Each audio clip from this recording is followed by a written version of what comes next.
Bueno, ¿cómo estamos? Vamos a ver cómo se divide topográficamente el abdomen. La división topográfica del abdomen se puede hacer desde dos puntos de vista.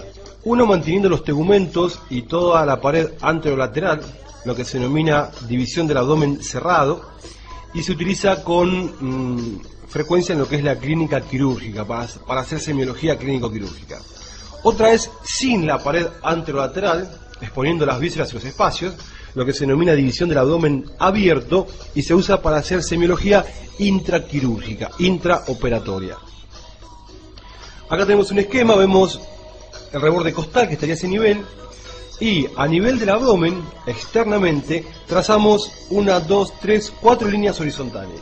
Una a nivel del apéndice sifoides, otra a nivel de la parte inferior del reborde costal, una que pase por las espinas ilíacas anterosuperiores y otra que pase por el pubis. Estas cuatro están cortadas por dos medioclaviculares verticales y se me delimitan de esta forma 9 cuadrantes.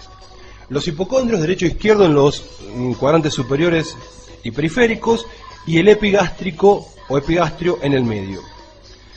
Los flancos derecho e izquierdo, la región mesogástrica umbilical, las dos fosas ilíacas derecha e izquierda y el hipogastrio. Estos son los 9 cuadrantes que forman lo que es la división topográfica del abdomen cerrado.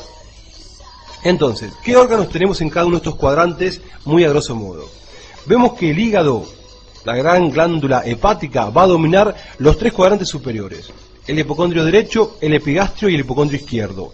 La cola del lóbulo izquierdo del hígado llega hasta el hipocondrio izquierdo.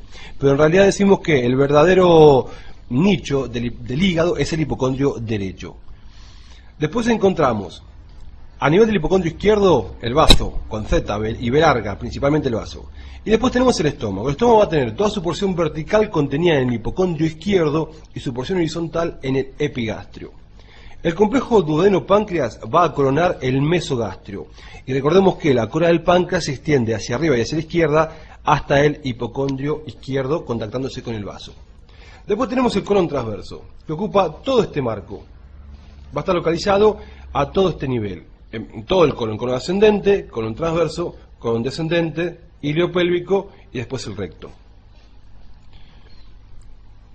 Acá vemos a nivel del hipogastrio la vejiga. Entre el recto y la vejiga en el varón, una depresión que vamos a ver después cuando hablamos de abdomen abierto, que es el fondo de saco de Douglas, que es vesicorrectal en el varón. Y después tenemos las asas delgadas en los 6 cuadrantes inferiores. Algo para tener en cuenta es que si trazamos una línea desde la espina ilíaca anterosuperior hasta el ombligo, y esa línea la dividimos en 3 tercios, la unión del tercio medio con el tercio externo recibe el nombre de punto de McBurney, punto apendicular de McBurney. Los cuadros apendiculares, uno hace presión en este punto y produce un dolor muy localizado a ese nivel. Punto apendicular de McBurney. Otro punto importante se logra trazando una línea entre el ombligo y el reborde, la región axilar derecha. El punto en que esa línea corta con el reborde costal se denomina punto de Murphy, punto cístico de Murphy. Ese punto va a ser doloroso en los cuadros donde hay una inflamación de la vesícula biliar, ya que ahí abajo va a estar el fondo de la vesícula biliar.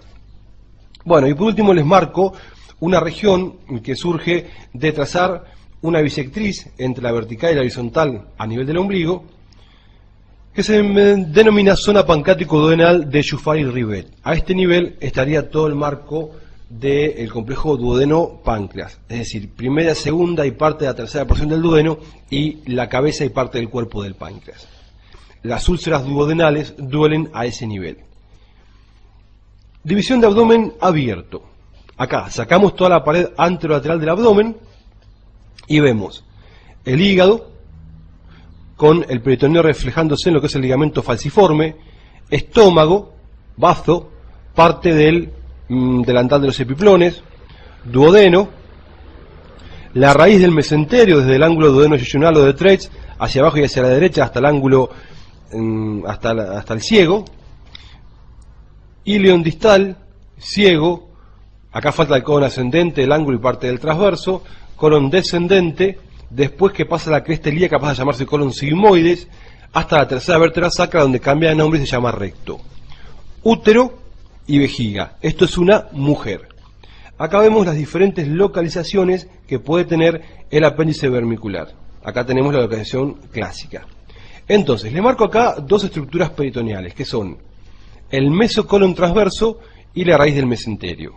El mesocolon transverso divide al abdomen en dos grandes espacios, uno supramesocolónico y uno inframesocolónico, es decir, por arriba del mesocolon transverso y por abajo del mesocolon transverso.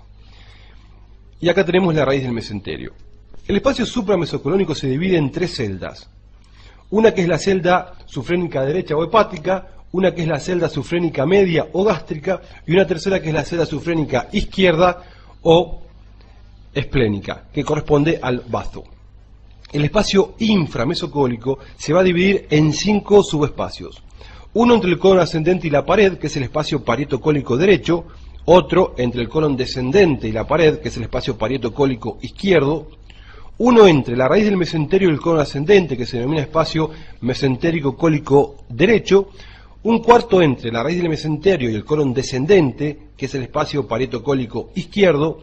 Y un quinto colector que va a estar dado entre el recto por detrás, y en este caso, como es una mujer, el útero y la vagina por delante, que es el fondo de saco de Douglas. Acuérdense, fondo de saco de Douglas, todo proceso peritoneal con supuración va a coleccionar en el fondo de saco de Douglas, que está formado entre la vejiga y el recto en el varón, y entre el útero y la vagina hacia adelante y el recto hacia atrás en la mujer. Una cosa para destacar,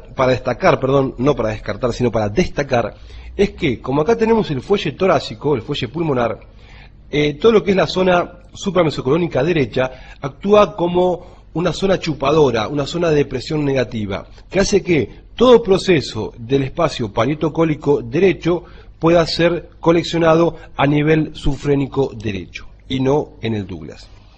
Y por último, les quiero marcar esto acá que se ve, que es la saliencia que hace el riñón derecho desde el retroperitoneo. Si cortamos ese nivel y lo miramos desde lateral, vamos a ver lo siguiente.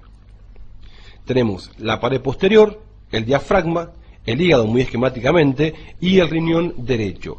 El peritoneo, que lo cubre por delante, luego se refracta, se hace visceral y envuelve al hígado.